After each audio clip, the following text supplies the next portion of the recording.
bago ang lahat. Welcome back sa ating channel.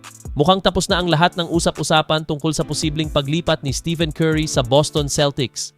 Sa kabila ng mga kumakalat na trade rumors nitong off-season, isang malinaw na mensahe ang ipinadala ng Golden State Warriors. Hindi nila pakakawalan ang kanilang franchise superstar. Ano ang naging desisyon ni Mike Dunleavy?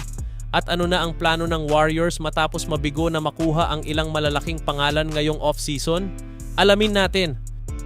Nitong mga nakaraang linggo, naging mainit ang usapan sa NBA matapos lumabas ang posibilidad na maaaring subukan ng Boston Celtics na kunin si Stephen Curry sa isang blockbuster trade. Maraming fans ang agad na na-excite sa ideya ng pagsasama ni Stephen Curry at Jason Tatum. Kung nangyari iyon, siguradong isa sana ito sa pinakamalalaking trade sa kasaysayan ng NBA. Ngunit ayon sa pinakahuling ulat, walang balak ang Golden State Warriors na i-trade si Curry.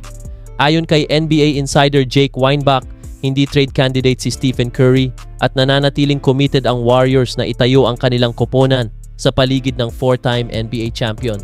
Sa madaling salita, hindi available si Steph sa kahit anong trade negotiations ngayong off-season. Bagamat walang direktang pahayag si Warriors General Manager Mike Dunleavy tungkol sa mga rumors, malinaw ang direksyon ng organisasyon.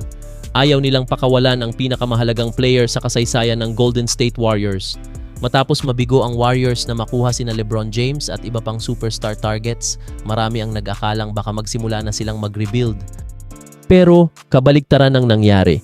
Mas pinili nilang panatilihin ang kanilang core. Kasama rito sina Stephen Curry, Draymond Green, at hinihintay din nila ang ganap na pagbabalik ni Jimmy Butler mula sa injury.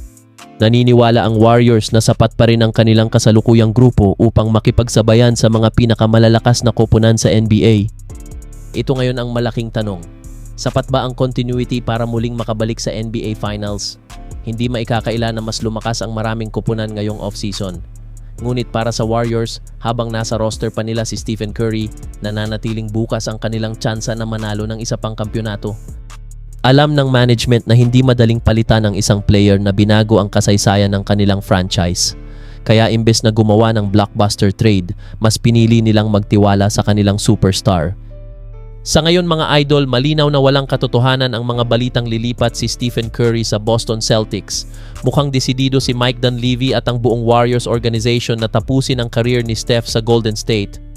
Ngayon kayo naman ang magsabi, tama ba ang desisyon ng Warriors na huwag pakawalan si Stephen Curry? O dapat ba silang gumawa ng malaking pagbabago para mas lumaki ang tsansa nilang manalo ng championship?